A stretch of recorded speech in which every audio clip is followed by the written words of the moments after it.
Mungkin posisi RP ini nggak paham kok bisa meletakkan posisi Jokowi menjadi finalis nomor 3.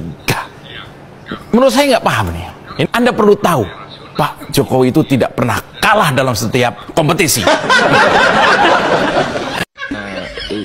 Ini parah nih.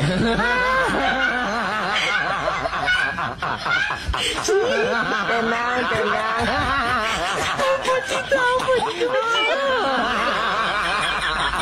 Ya guys, seperti biasa kalau soal edit mengedit para netizen ini jagonya. Nah, kali ini Mimin akan mengajak sahabat-sahabat untuk merilekskan pikiran melalui komentar-komentar lucu para netizen atau editan-editan netizen terkait dengan Pak Mulyono. Untuk itu, tanpa berlama-lama, tanpa banyak basa-basi, tanpa menimbulkan rasa bosan dari sahabat-sahabat, langsung saja kita simak videonya seperti apa dan semoga sahabat-sahabat terhibur. Bapak, ada bilang-bilang aku cuma dirimu, Asia dirimu, siapa yang mau, siapa dirimu. Siapa mantan Presiden Indonesia terbaik kedua sedunia? Alhamdulillahirabbil alamin. Baru kali ini kita mendapatkan penghargaan. Baru kali ini Presiden Indonesia yang ke-7 mendapatkan penghargaan dari luar negeri. Penghargaan Presiden terkorup nomor 2 sedunia. Sungguh luar biasa penghargaannya, sampai luar negeri segala. Pecah rekor Indonesia. Baru kali ini presidennya mendapatkan penghargaan Presiden terkorup nomor 2 sedunia. Aduh. Gimana ini? Bikin sedih, bikin ketawa, bikin senang, atau bikin apa ya? Jokowi, saya nanya nih sama Jokowi, ngerti nggak sih tentang korupsi? Apa yang diucapkan tidak paham tentang korupsi, tentang majalah OCC RP, ya kan? OCC RP itu membikin berita menominasikan bahwa Jokowi ini nominasi kedua orang terkorup. Ketiga, Miss. Kedua ya atau ketiga? Dunia. Ini basernya sama Jokowi tidak paham tentang dibikinnya di otaknya mereka itu kan corruption itu tentang uang aja. Makanya pendukungnya Jokowi itu ya mata duitan, makanya dia dikasih bansos saja udah bahagia. Tentang korupsi itu tidak melulu dengan uang. Tentang kerusakan, tentang MK.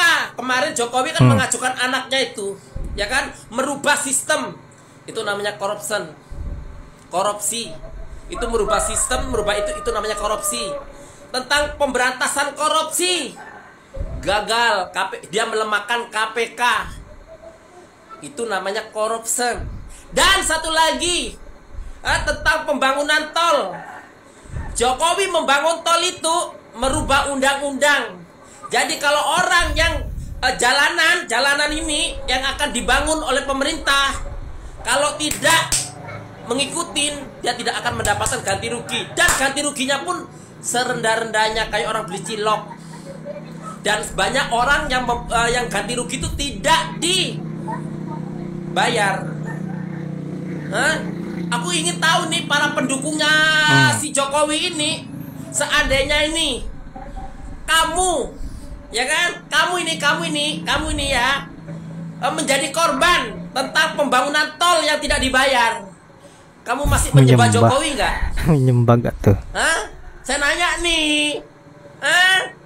Oh, kamu aja dikasih bansos 10 kilo aja sudah menyembah sebegitunya. Saya mau tahu ini. Tanahmu diambil sama pemerintah waktu itu, ya kan? Dan tidak dibayar semestinya. Kamu masih menyembah Jokowi nggak?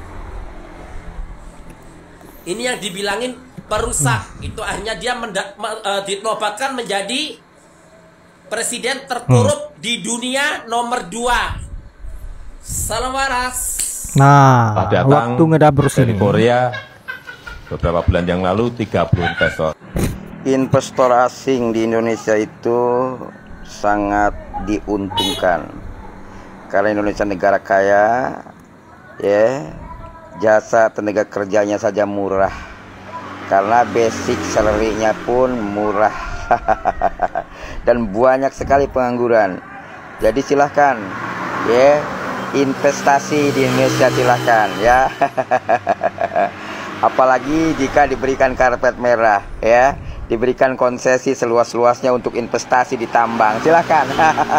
Negara kita kaya raya kok, ya, banyak emas, banyak nikel, banyak batu bara dan lain sebagainya. Silahkan investasi di Indonesia sangat menguntungkan. Contohnya 9 naga, ya. 9 naga, ya, luar biasa 9 naga, ya. Jadi bohir politik. Jadi Judai oleng gitu ya, ternyata ponakan yang ketekong. Hah? Maaf. Pertanyaan gue cuma satu buat mbaknya, ya. Apa kebijakan yang dirasa pro rakyat selama 10 tahun kemarin?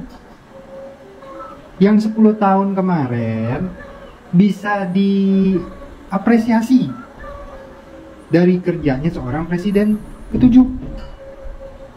Coba spill, ya.